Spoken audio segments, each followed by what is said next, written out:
শাস্ত্রে বলছে কলিযুগের মানুষ হবে কলহ পরবর্তী। কলিযুগের মানুষ যেখানে কলহ হবে সেখানে চলে যাবে, কিন্তু যেখানে ভগবানের কথা হবে সেখানে যাবেই না, কারণ ওখানে ভালো কথা হচ্ছে। তার কারণ কি? আমাদের বাংলায় একটা প্রবাদ আছে, আপনারা বাংলা সাহিত্য পড়েন না কি জানি না, বাংলার মধ্যে একটা প্রবাদ আছে, চোর না শোনে ধর্মের কথা। শুনেছেন কিনা? বলে চোর না শোনে ধর্ম কথা।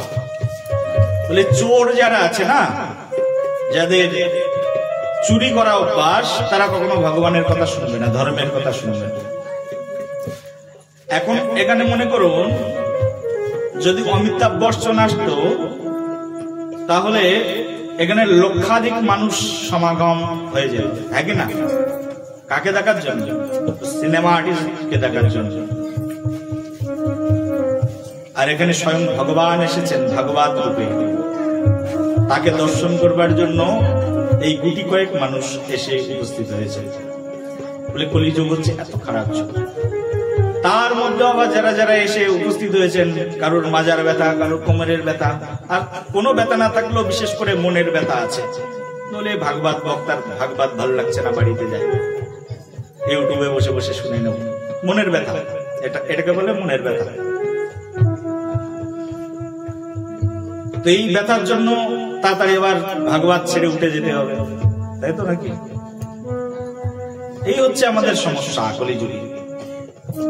কলিযুগে বহুত সমস্যা, তার মধ্যে কলিযুগে শ্রীমান মহাপ্রভু গৌর সুন্দর তিনি ভাবছেন কলিযুগে যে যাব, কিন্তু কলিযুগে যে করবোটা কি? কারণ কলিযুগে সব তো প্রতিকূল, কোনো কিছু অনুকূলে থাকবে না।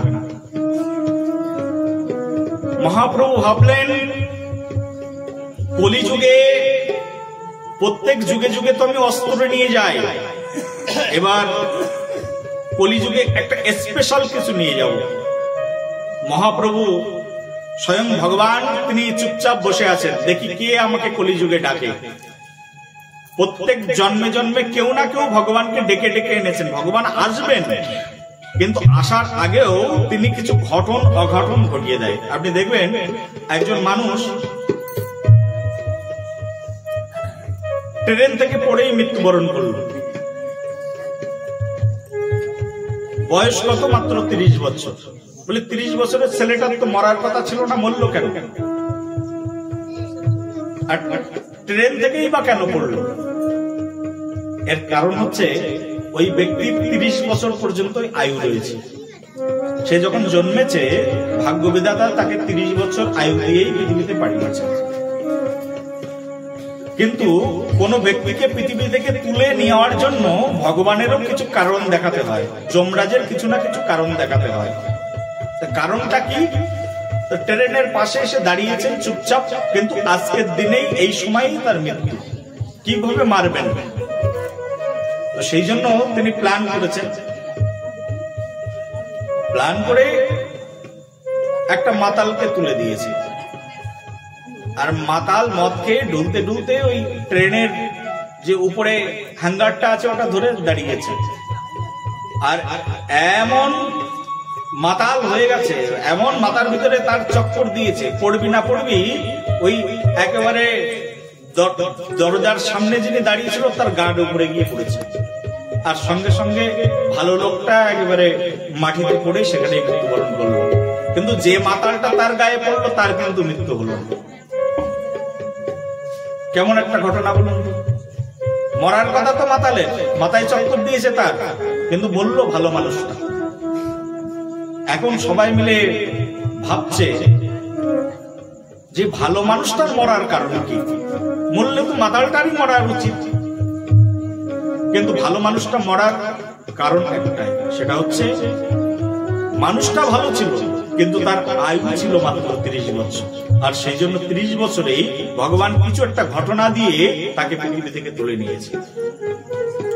কিছু না কিছু ঘটনা না দিলে পৃথিবী থেকে তুলে নেওয়া যায় না। কিছু না কিছু ঘটনা না থাকলে এই পৃথিবীর ঘটন অঘটন সংবাদটি জগতে প্রকাশ করা যায় না। সেই জন্য পৃথিবীতে আসবার জন্য কিছু না কিছু ঘটনার প্রয়োজন।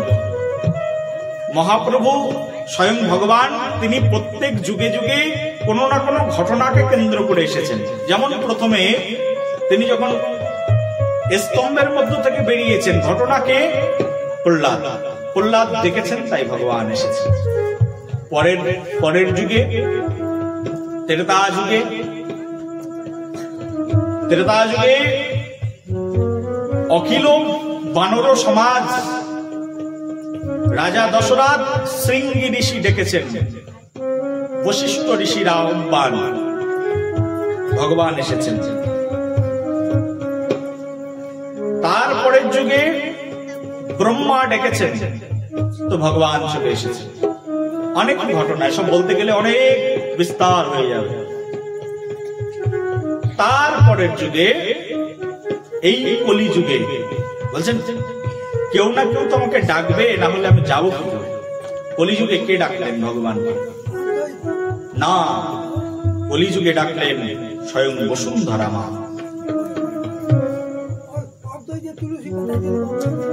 কলিযুগে বসুন্ধরা মা ভগবানকে ডাকছেন। কারণ কি? কারণ এখান থেকে 5000 বছর পূর্বে কলিযুগ শুরু হয়েছে। 5500 বছর প্রায়। কত বছর মায়েরা বলো? 5500 বছর। 5500 বছর আগে যখন কলিযুগ শুরু হয়েছে, কলিযুগ যখন শুরু হলো, কলিযুগ শুরুর সময় এত অত্যাচার শুরু হলো, এখান থেকে 5500 বছর আগে কলিযুগের কোন মানুষ মাছ মাংস আহার করতেন না। তখন ছিল পরীক্ষিত মহারাজের রাজত্ব। পরীক্ষিত মহারাজের রাজত্বে কোনো মাংস খাওয়া লোক ছিল না। পরীক্ষিত মহারাজের রাজত্বে কোনো মদ খাওয়া মানুষ ছিল না। পরীক্ষিত মহারাজের রাজত্বে কোনো প্রকার চুরি রাহাজানি কিছুই ছিল না। পরীক্ষিত মহারাজের রাজত্ব একেবারে স্বর্গের মতো ছিল, একেবারে পরিপাটি রাজত্ব। সেই রাজত্বের পরে কলিযুগ যখন শুরু হলো, তখন গো হত্যা শুরু হলো। পৃথিবীর সবচেয়ে বড় পাপ হচ্ছে গরু হত্যা করা। কলিযুগ শুরু হলো গরুর মাধ্যম দিয়ে। একটা গরুকে হত্যা করা হলো, একটা গরুর 4টে পা থেকে 3টে পা ভেঙে দেওয়া হলো, এই শুরু হলো কলি। এটাকে বলে কলি। যেখানে যে স্থানে গোহত্যা হবে, যেখানে গরুর উপরে অত্যাচার হবে, আর যেখানে ব্রাহ্মণের উপরে আর সাধুর উপরে অত্যাচার হবে, মনে করবে সেখানে স্বয়ং কলি মহারাজ এসে উপস্থিত হয়েছে। এই শুরু হয়ে গেল অত্যাচার। আর এত অত্যাচার শুরু হলো, পৃথিবীর দিকে দিকে গাভী হত্যা শুরু হয়ে গেল। সাধুদের মাথার টিকি কেটে নেওয়া শুরু হয়ে গেল। সাধুরা হরিনাম করলে তাদেরকে বেত্রাঘাত করতে শুরু হয়ে গেল। কলিযুগে এমন একটা সময় ছিল। কিছুদিন পরে আস্তে আস্তে মুঘলরা আসলো ভারতবর্ষে। এই সেই পুরাতন ভারতবর্ষ, বহু যুগ যুগ ধরে কোটি কোটি বছরের সাক্ষী যে ভারতবর্ষ, এই ভারতবর্ষে মুসলিম শাসন আসলো, যবন আসলো। যবন এসে ভারতবর্ষকে শাসন করা শুরু করলেন। আর যবন হচ্ছে কলি মহারাজের সবচেয়ে নিয়ারেস্ট রিলেটিভ হচ্ছে যবন। কলি মহারাজের সবচেয়ে প্রিয়জন হচ্ছে মুসলিম। কারণ আমাদের ধর্মে যা কিছু আছে তার উল্টোটা মুসলিম ধর্মে রয়েছে। একটু অর্ধেক পড়েছে, বেশি পড়িনি, 1-2 কলম পড়েছে। আমরা পূর্ব দিকে ভগবানকে রেখে প্রার্থনা করব, আর ঠিক তার উল্টোটা মুসলিমরা পশ্চিম দিকে ফিরে ভগবানকে প্রার্থনা করবে। তুমি যা করবে দেখো তার উল্টোটা মুসলিম করবে। আমি আর বেশি কিছু বলছি না, বিস্তার করে একটুখানি রিয়ালাইজ করো, হৃদয় থেকে বুকে হাত দিয়ে চিন্তা করো আমার পাশাপাশি মুসলিমরা কি করে। দেখবে যা হিন্দুরা করবে তার উল্টোটা করবে। এই হচ্ছে কলি। মুসলিমরা এসে এই ভারতবর্ষকে আস্তে আস্তে গরু খাওয়া শেখালেন ভারতবর্ষের মানুষকে। ভারতবর্ষের মানুষকে মাংস খাওয়া শেখালেন, ডিম খাওয়া শেখালেন, মদিরা পান করা শেখালেন, মদ খাওয়া শেখালেন। পরীক্ষিত মহারাজের রাজত্বে কেউ মদ্য পান করতেন না। এইরকম ছিল পরীক্ষিত মহারাজের রাজত্ব।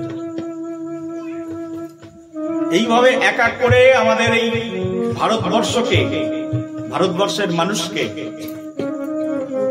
ধর্মচ্যুত করতে থাকলেন। এই ধর্মচ্যুত অবস্থা সেই বহু বছর ধরে চলছে। আর এই ধর্মচ্যুতির জন্য বসুন্ধরা মা আর সহ্য করতে পারলেন না। এই যে পৃথিবীতে আমরা বাস করছি, এই পৃথিবীকে যিনি ধারণ করে আছেন তার নাম হচ্ছে বসুন্ধরা মাতা। এই বসুন্ধরা মাতা কেঁদে কেঁদে ব্রহ্মার কাছে বললেন, হে ব্রহ্মা, আমি আর সহ্য করতে পারছি না এত অত্যাচার। গো ব্রাহ্মণের রক্তে একাকার হয়ে গেছে পুরো ভারতবর্ষ। কাশ্মীরে হিন্দু পণ্ডিত হত্যা শুরু থেকে বহু বহু হিন্দুকে ধর্মান্তরিত করা। পূর্বকালে এমন সময় ছিল, ভগবান মহাপ্রভুর জন্মের আগে এমন একটা সময় ছিল, যে সময় একজন মুসলিম, শোনো, মুসলিমের ইতিহাস আমাদের চৈতন্য চরিতামৃতে লেখা আছে, কবিরাজ গোস্বামী পাদ লিখেছেন। একজন মুসলিম গালের মধ্যে জল নিয়েছেন, জল নিয়ে কুলি করে কোন হিন্দু সুন্দরী রমণীর গায়ে কুলি করে দিল, দিয়ে বললে, আমার গালের জল তোর গায়ে লেগেছে, তার মানে তুই আজ থেকে আমার স্ত্রী হয়ে গেছিস, চলে আয় আমার সঙ্গে। আর সেই স্ত্রী কাঁদতে কাঁদতে গ্রামের ব্রাহ্মণ সমাজের কাছে গিয়ে বলতেন যে একজন মুসলিম আমার গায়ে কুলি করে দিয়েছেন, আমি কি করব? গালের জল দিয়ে দিয়েছেন। ব্রাহ্মণ বলতেন, তাহলে তুমি এক কাজ করো, গরম ঘি খাও, যদি তুমি বেঁচে থাকবে তাহলে সতী, আর যদি তুমি মরে যাবে তাহলে তুমি অসতী। এই ভয়ে তখন সেই স্ত্রী ওই মুসলিমের সঙ্গে চলে যেতেন। হিন্দু সমাজ ছিল এত খারাপ। এখান থেকে কিছু বছর পূর্বে, মাত্র 600 বছর পূর্বে এইরকম হিন্দু সমাজ ছিল। মুসলিমরা গিয়ে কোন হিন্দু রমণীর হাত ধরে টানতেন, টেনে বলতেন, এই মনে আছে তো রাবণ সীতার হাত ধরে টেনেছিল, সীতা অসতী হয়ে গেছে, তুইও অসতী হয়ে গেছিস, হয় আমার ঘরে আয়, না হলে নিজে মৃত্যুবরণ কর। ভয়ে ভয়ে তারা মুসলিমদের সঙ্গ লাভ করতেন। এইভাবে আস্তে আস্তে চারিদিকে অত্যাচার বেড়ে গেল। এই অত্যাচার আর সহ্য করতে পারেননি মা বসুন্ধরা। তিনি তখন ব্রহ্মাকে বলছেন, ব্রহ্মা, কৃপা করে এই কলির হাত থেকে আমাকে বাঁচাও। তখন ব্রহ্মা বললেন, চলো ভগবানের কাছে যাব। ব্রহ্মা তখন ভগবানের কাছে নিয়ে গেলেন। ভগবান তখন ক্ষীর সমুদ্রের উপরে শুয়ে আছে। বেশি দিন আগের কথা নয়, কিন্তু এই কিছুদিন আগে ভগবান ক্ষীর সমুদ্রে শুয়ে আছে। আর ব্রহ্মা যখন গেলেন বসুন্ধরা মাতাকে নিয়ে, বসুন্ধরা মাতা কাঁদছেন ভগবানের চরণের কাছে আর বলছেন, হে ভগবান, ভগবান শ্রী বিষ্ণু, ভগবান নারায়ণ, ভগবান শ্রীহরি তার কাছে গিয়ে কাঁদছেন, হে ভগবান, এই পৃথিবীতে আমি আর সহ্য করতে পারছি না, কবে তুমি আসবে আর কবে তোমার আগমনে, তোমার চরণ ধুলিতে আমার হৃদয় শান্ত হবে। ভগবান বললেন, তুমি যখন ডেকেছো আমি আর দেরি করবো না, খুব তাড়াতাড়ি আসবে। সঙ্গে সঙ্গে ভগবান ঢাকঢোল পিটিয়ে দিলেন, এই শোনো শোনো, আমি কলিযুগে যাব আর কলিযুগে আবির্ভূত হব। কোথায় না, আমি কলিযুগে আবির্ভূত হব একেবারে গিয়ে নবদ্বীপ ধামে। বলে নবদ্বীপ বিহারী লাল কি। বলে নবদ্বীপে তোমরা যদি কেউ যেতে চাও আমার সঙ্গে সঙ্গে চলো। স্বয়ং ভগবান বলে দিলেন, সব দেব দেবতারা সাজলেন, চলো আমরা সবাই মিলে এখন নবদ্বীপে যাব। তখন শিব, ব্রহ্মা, নারদ আর সবাই নাচতে নাচতে সবাই নবদ্বীপে আবির্ভূত হলেন। একেবারে নারদ এসে শ্রীবাস পণ্ডিত হয়ে জন্মগ্রহণ করলেন নবদ্বীপে। আর ভগবানের সঙ্গে আগে থাকতেন বলরাম। এই বলরাম আগে, তার আগের জন্মে রামচন্দ্র লীলায় এসেছিলেন, তখন তার নাম হয়েছিল লক্ষণ। এই লক্ষণই হচ্ছে বলরাম। আর বলরাম এবার নবদ্বীপ লীলায় এসে একচক্রা ধামে আবির্ভূত হলেন, তখন তার নাম হয়ে গেল নিতাই। নিত্যানন্দ রাম কি। এই ভগবান নিতাই এসেছেন এবার নবদ্বীপে। আগে ছিলেন বলরাম, এবার হলেন নিতাই। সবাই মিলে এখন নবদ্বীপে এসেছেন। কোথায় জন্মাবেন, কোথায় জন্মাবেন? এসে দেখছেন একেবারে সুরধ্বনি গঙ্গার তটে বসে বসে অদ্বৈত আচার্য তুলসী পাতা নিয়ে প্রতিদিন অর্চন করছেন আর ডাকছেন, গৌর হে গৌর হে গৌর হে গৌর হে।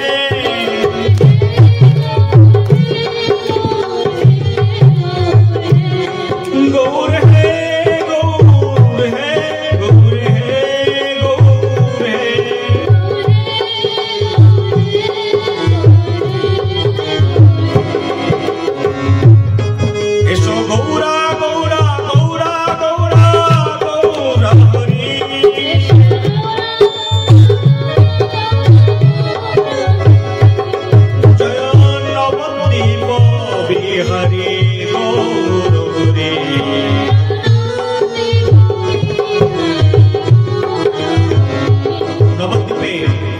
এই অদ্বৈত আচার্য ডাকছেন বসে বসে। কোথায়? অদ্বৈত আচার্যের বাড়ি হচ্ছে শান্তিপুর।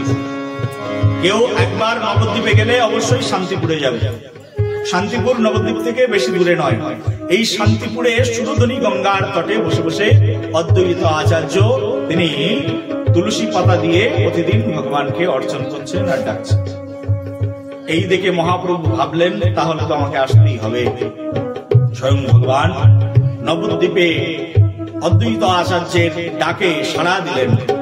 সাড়া দিয়ে তার সেই তুলসী পাতা অর্পণ সন্তুষ্ট হলেন ভগবান। আর হঠাৎ একদিন অদ্বৈত আচার্য দেখলেন সে যে তুলসী পাতা দিয়েছিল শালগ্রামকে, সেই তুলসী পাতা গঙ্গার মধ্যে ভাসছে। তুলসী পাতা তো ভাসবে স্বাভাবিক, কিন্তু অবাক হয়ে দেখলেন তুলসী পাতা যেদিকে গঙ্গার স্রোত যাচ্ছে তার উল্টো দিকে যাচ্ছে। ভাবলেন এ কি, এটা তো কখনো দেখিনি। তুলসী পাতা যেদিকে স্রোত যাচ্ছে তার উল্টো দিকে চলছে কেন? নবদ্বীপে তখন সেই শান্তিপুরের অদ্বৈত ঠাকুর সেই তুলসী পাতার পিছন পিছন যেতে শুরু করলেন। তুলসী পাতার পিছন পিছন যেতে যেতে দেখলে তুলসী পাতা সেই স্রোতের উপর বিপরীত দিকে ভাসতে ভাসতে ভাসতে ভাসতে ভাসতে ভাসতে একবারে নবদ্বীপ ঘাটে চলে এসেছে। কি ঘাট বাবা? নবদ্বীপ ঘাট। এই সেই নবদ্বীপ ঘাট। আর সেই নবদ্বীপ ঘাটে যখন সেই তুলসী পাতা এসে পৌঁছেছেন, দেখেন সেই নবদ্বীপ ঘাটে একটা সৌম্য রূপময়ী লাবণ্যময়ী একজন স্ত্রী স্নান করছেন, যার নাম হচ্ছে সচী মাতা। কার স্ত্রী? কার স্ত্রী? সংবাদ নিয়ে শুনলেন ইনি হচ্ছেন জগন্নাথ মিশ্রের স্ত্রী। আর সেই সচী মাতাকে ওই তুলসীর পাতা গিয়ে একবার 7 বার প্রদক্ষিণ করলেন।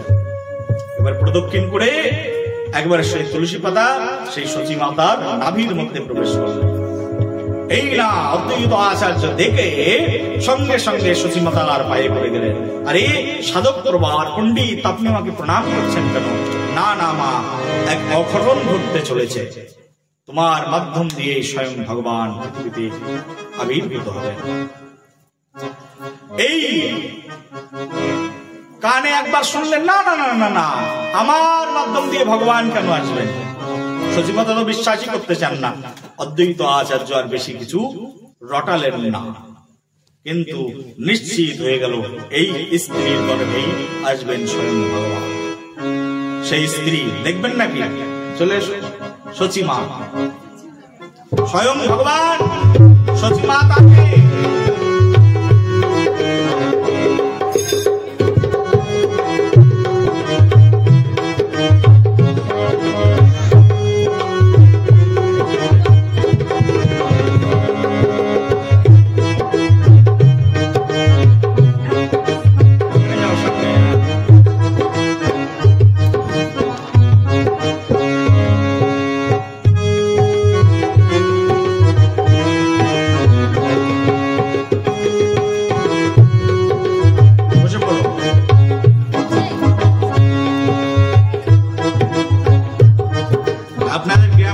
সচিমা সেজেছে, ওর জন্য একবার রাধে রাধে বলুন।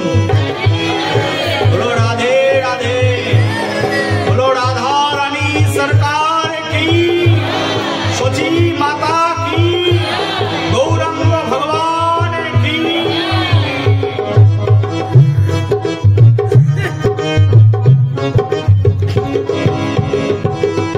এই সচী মাতা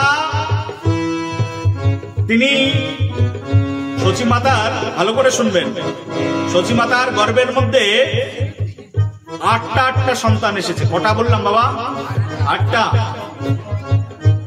এই 8টা সন্তান পর পর 8টা সন্তান মৃত্যুবরণ করেছে সচী মা। তার মানে যতগুলো সন্তান গর্ভে আসে সব সন্তান মৃত্যুবরণ করে, কেউ বেঁচে থাকে না। সচী মাতার এবার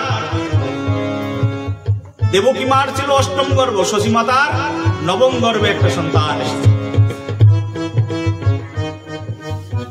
সে সন্তান স্থায়ী হয়ে গেছে। 10ম গর্ভে একটি সন্তান এসেছে। সেই সন্তান হচ্ছেন স্বয়ং মহাপ্রভু, স্বয়ং ভগবান সচী মাতার গর্ভে। সচী মা ভাবছেন যে প্রতিবার আমার গর্ভে সন্তান আসে কিন্তু কোনো সন্তান স্থায়ী হয় না।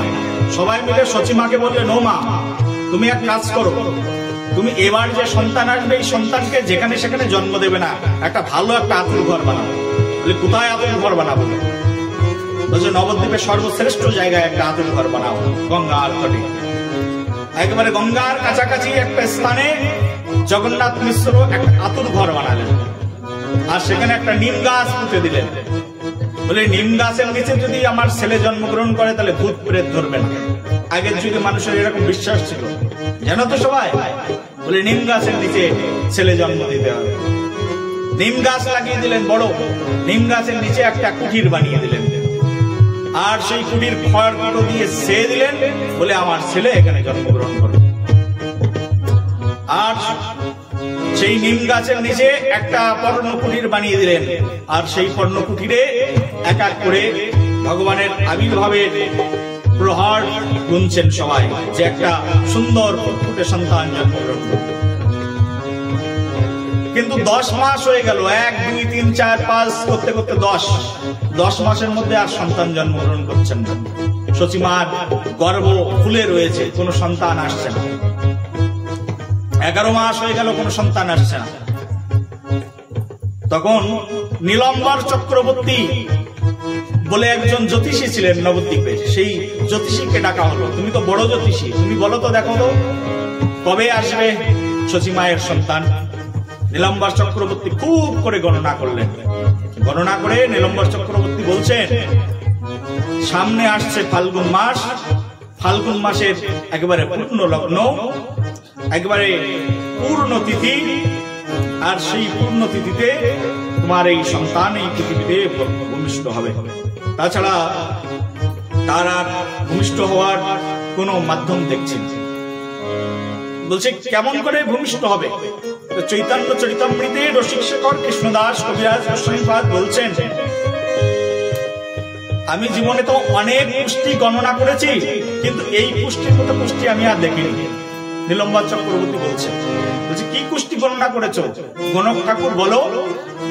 বলছে, হেন কুষ্টি গণিলাম আমি মহাভাগ্যবান, বিশ্বম্বর নাম হইবে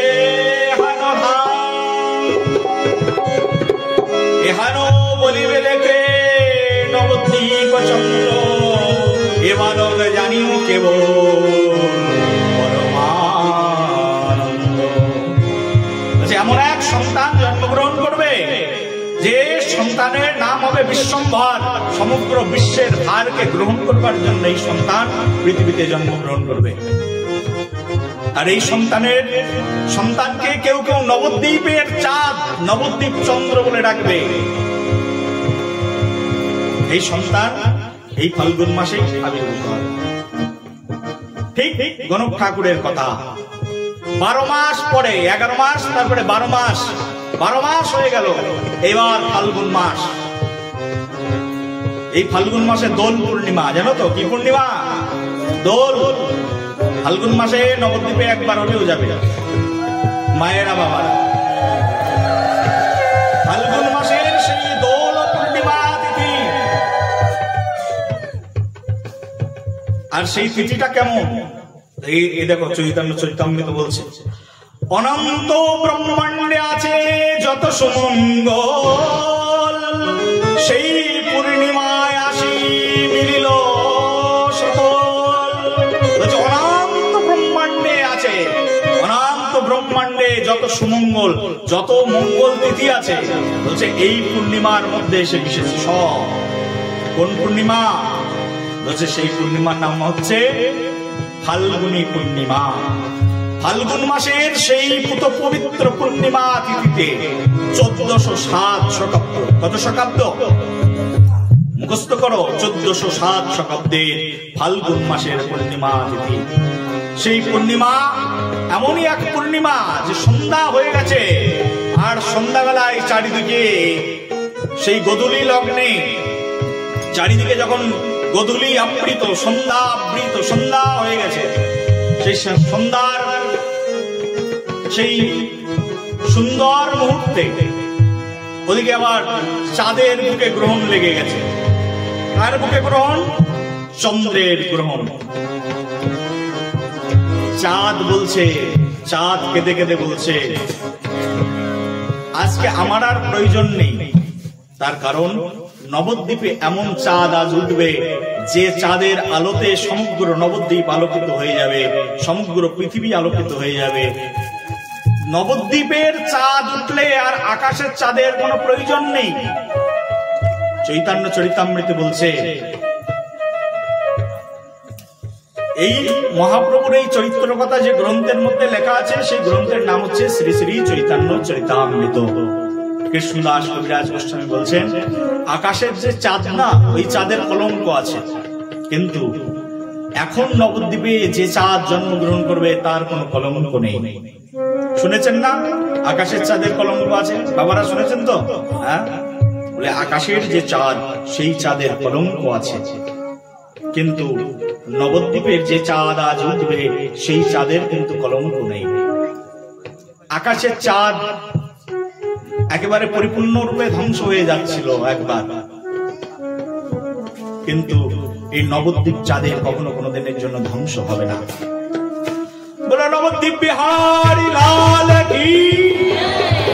নবদ্বীপের চাঁদ ধ্বংস হয় না, কিন্তু আকাশের চাঁদ ধ্বংস হয়ে যায়, ধ্বংস হতে পারে।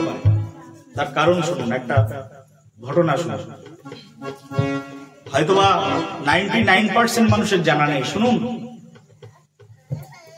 এই যে আকাশের যে চাঁদ আছে না, এর নাম হচ্ছে সোমদেব। কি নাম বললাম?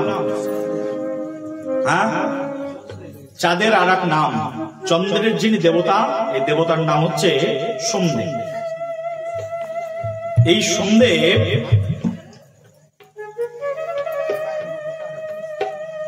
16টা স্ত্রীকে একসঙ্গে বিয়ে করেছিলেন। সোমদেবের ছিল 16টা স্ত্রী। কটা স্ত্রী?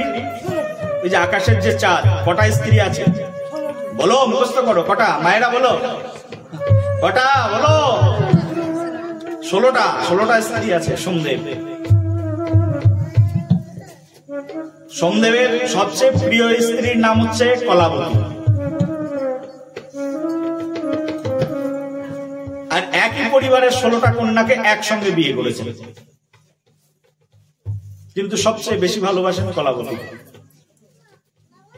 একদিন কলাবতীকে নিয়ে ঘুরতে বেরিয়েছেন চন্দ্রদেব, কিন্তু অন্য স্ত্রীদের কাউকে সঙ্গে করে নেন না।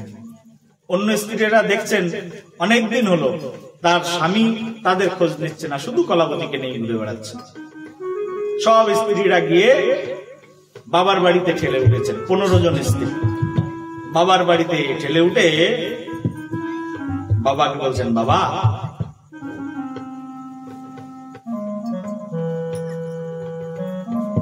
তোমার জামাই শুধু কলাবতীকে নিয়ে ঘুরতে যায় আর আমাদেরকে নিয়ে ঘুরতে যায় না। বোঝেন তো স্ত্রীদের হিংসা হলে কি হয়। এমন করে সুন্দর করে বাবার কাছে গিয়ে কেঁদে কেঁদে জানিয়েছেন। বাবা বলছে, রে এত বড় সাহস! সব 15টা মেয়ে বলছে, আর তোমার জামার সংসার আর করবো না, বাড়িতেই থাকবো। তখন বাবা বলছে, দাঁড়াও, জামাইকে আমি জিজ্ঞাসা করছি কেন সে এরকম করে। জামাইকে ডেকেছেন বাবা, শ্বশুর মশাই ডেকে বলছেন, চন্দ্রদেব, তুমি এই যে শুধু কলাবতীকে নিয়ে ঘুরতে যাও আর আমার অন্য মেয়েদেরকে তুমি প্রশ্রয় দাও না, এমন আর করবে না। বলে, না না, কখনোই করব। বলে, তুমি খুব দুষ্ট। তবে শোনো, আমি প্রজাপতি, হয়ে আমি তোমাকে অভিশাপ দিচ্ছি, অভিশাপ প্রদান করছি। তুমি যদি একটা স্ত্রীর প্রতি শুধু সুদৃষ্টি রাখো আর অন্য স্ত্রীদের প্রতি তোমার সুদৃষ্টি কমিয়ে দাও, তুমি প্রতিদিন ক্ষয় হয়ে যাবে, তিল তিল করে ক্ষয় হয়। এই কথা শুনে চন্দ্রদেব বাড়িতে চলে গেছে, কিন্তু তার ওই এক চোখা বেচার কিন্তু শেষ হয় না। শ্বশুর মশাইয়ের কথা ভাবছে কিছুই হবে না, যা হয় হবে, পরে দেখে নেব, এই মনোভাব করে চন্দ্রদেব শুধু কলাবতীর সঙ্গেই সময় দিতেন। দেখলেন চন্দ্রদেব আস্তে আস্তে ক্ষয় হতে শুরু করেছেন ওই শ্বশুর মশাইয়ের অভিশাপ। এইভাবে চন্দ্রদেব ক্ষয় হতে হতে এক একেবারে ক্ষয় প্রায় হয়ে গেছে। যখন প্রায় ক্ষয় হয়ে গেছে তখন চারিদিকে শস্য উৎপাদন বন্ধ হয়ে গেছে। চাঁদ না উঠলে শস্য উৎপাদন হবে? তখন পৃথিবী আস্তে আস্তে অন্ধকারময় হয়ে যাচ্ছে। তখন সূর্য দেবতা চন্দ্রকে বলছে, ভাই তুমি তো শেষই হয়ে যাবে, কিন্তু শেষ হওয়ার আগে একবার তো চেষ্টা করো বেঁচে থাকবার। আর তুমি যদি মরেই যাও তাহলে আমি আমার কাজ করতে পারবো না। তখন সূর্য দেবতার কথা শুনে চন্দ্র দেবতা ভাবলেন, আমি কোথায় যাব? কেউ তো আমাকে ঠিক করতে পারছে না, অভিশাপ থেকে কি করে আমি মুক্তি পাবো? তখন সূর্য দেবতা ভাগবত জ্ঞানী ছিলেন, কিন্তু সূর্য দেবতাকে ভগবান শ্রীকৃষ্ণ প্রথম এই ভাগবতী বিদ্যা শ্রবণ করান। সূর্য দেবতা খুব জ্ঞানী। তখন সূর্য দেবতা বলছেন, শোনো, তোমার উদ্ধারের একটাই পথ আছে। তোমার নাম সোমদেব, আর একজন দেবতা আছে, তার নাম হচ্ছে দেবাদিদেব। তোমার নাম কি? সোমদেব। আর একজন দেবতা আছে, নাম দেবাদিদেব। তার তুমি যদি সেই দেবাদিদেবের উপাসনা করো, সে তোমাকে বাঁচালে বাঁচাতেও পারে। তুমি যাও, দেবাদিদেবের উপাসনা করো। এই চন্দ্রদেব তখন তিনি আমাদের এই ভারতবর্ষের একেবারে শেষ সীমান্ত শ্রীলঙ্কার পাশে, আরব সাগরের পাশে, এই শেষ সীমান্তে গিয়ে তিনি তখন ভগবান শিব সেই সময় তার নিজের অঙ্গকে 12 অঙ্গে বিভাজিত করেছিলেন। কত অঙ্গ? 12টা অঙ্গ।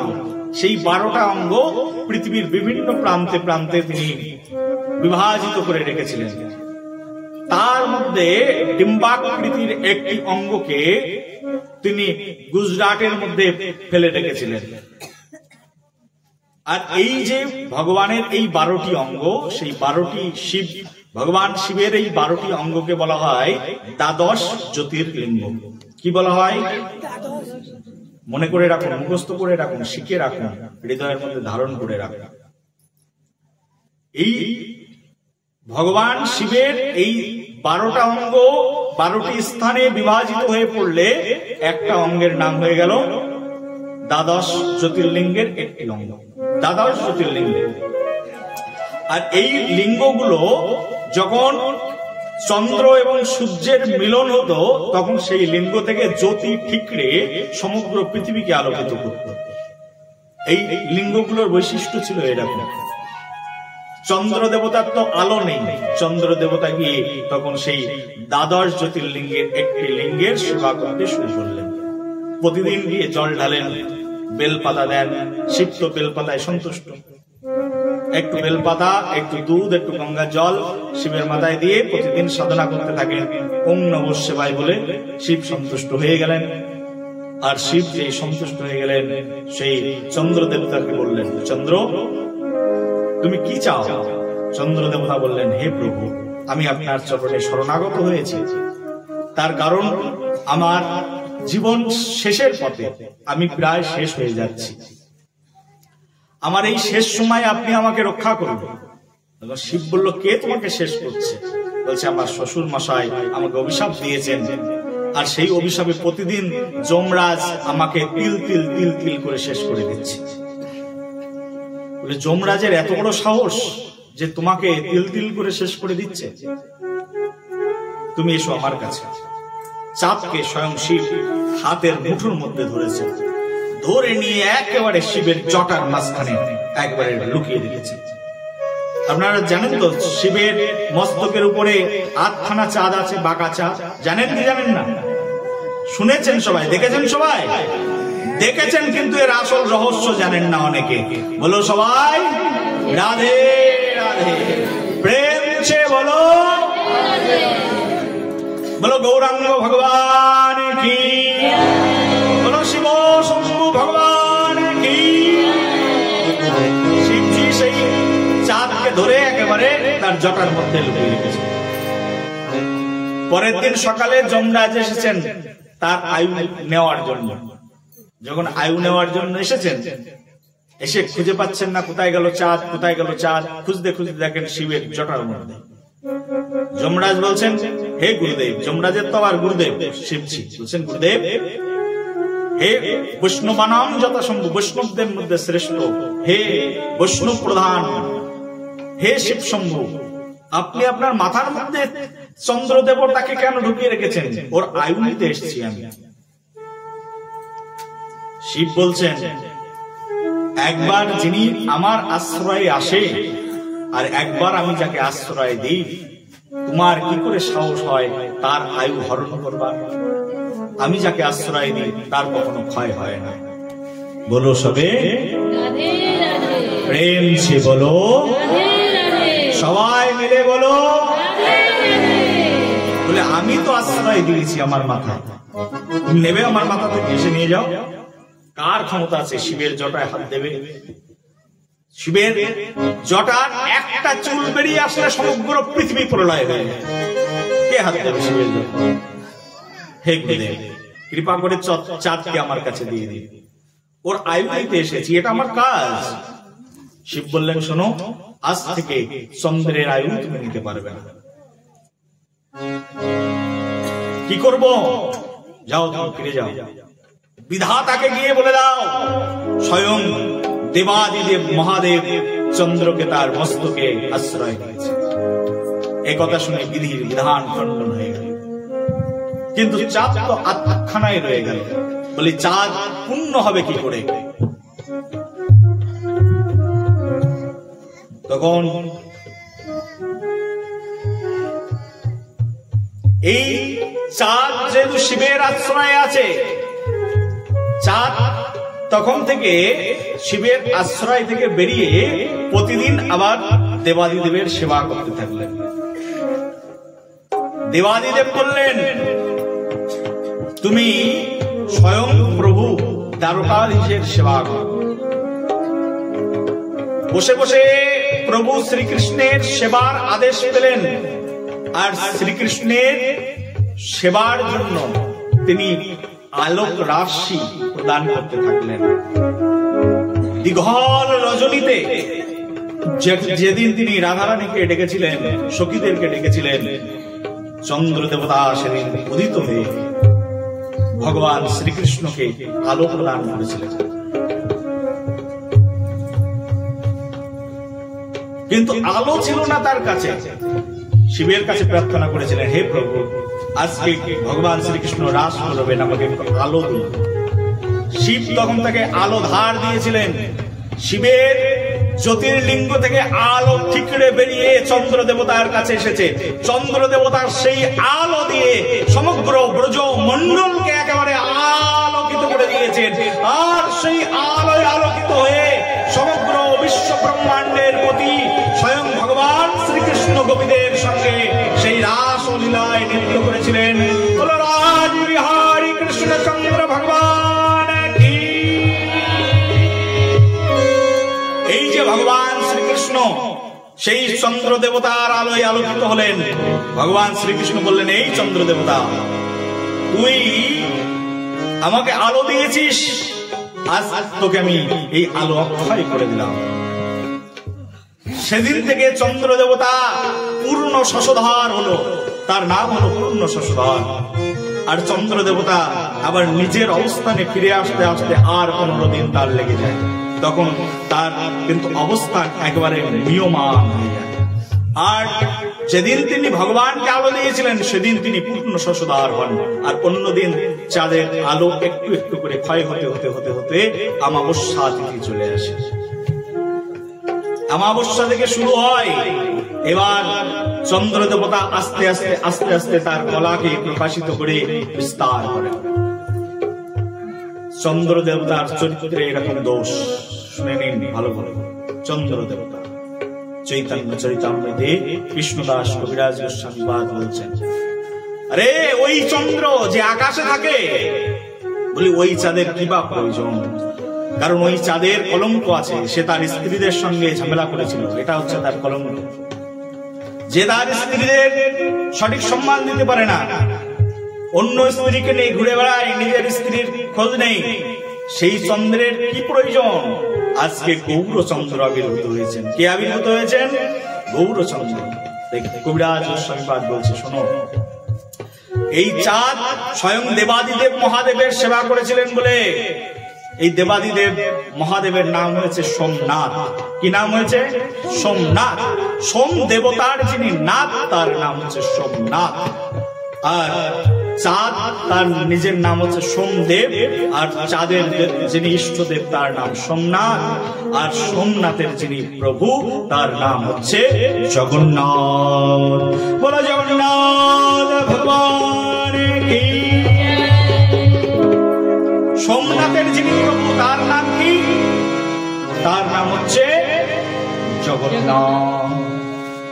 বলি জগন্নাথ স্বামী নয়ন পথগামী ভবতু।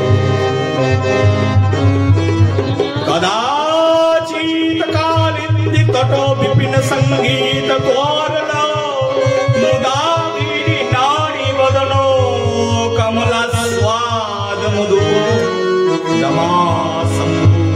এই যে রমা শম্ভু, শম্ভু মানে শিব। রমা শম্ভু ব্রহ্মা মুরপতি গণেশ অর্চিত পদ। গণেশ যার চরণকে বন্দনা করেন, গণেশ অর্চিত পদ। জগন্নাথ স্বামী, তিনি হচ্ছেন জগন্নাথ। জগন্নাথ স্বামী নয়ন পথগামী ভবতু মে। শিবের প্রভু যিনি তার নাম হচ্ছে জগন্নাথ, তার নাম হচ্ছে কৃষ্ণ। স্বয়ং শিবজি কৃপা করেছেন চন্দ্রকে। আর কবিরাজ গোস্বামী বলছেন, আজ নিষ্কলঙ্ক গৌরচন্দ্র দিল দর্শন, তবে সকলঙ্ক চন্দ্রে আজ কিবা প্রয়োজন। আজকে নিষ্কলঙ্ক গৌরচাঁদ, এই দেখুন সচিমায়ের গর্ভ। সচিমা উঠে দাঁড়াও, সচিমায়ের গর্ভে আজ নিষ্কলঙ্ক গৌরচন্দ্র দিল দর্শন। নিষ্কলঙ্ক গৌরচাঁদ, বলে নিষ্কলঙ্ক গৌরচাঁদ দিল দর্শন, তবে সকলঙ্ক চন্দ্রে আজ কিবা প্রয়োজন। এই যে গৌরাঙ্গ আবির্ভূত হয়েছে, আজ কি আনন্দ, চারিদিকে আনন্দের হিল্লোল হয়ে যাচ্ছে। কে আবির্ভূত হয়েছে? গৌর। কোথায়?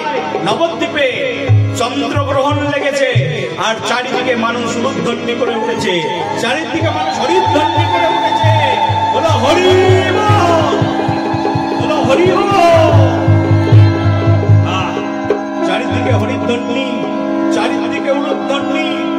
আর স্বয়ং নদিয়ার চাঁদ, নবদ্বীপের চাঁদ, স্বয়ং মহাপ্রভু সচিমায়ের কোল আলো করে আবির্ভূত হয়ে গেলেন।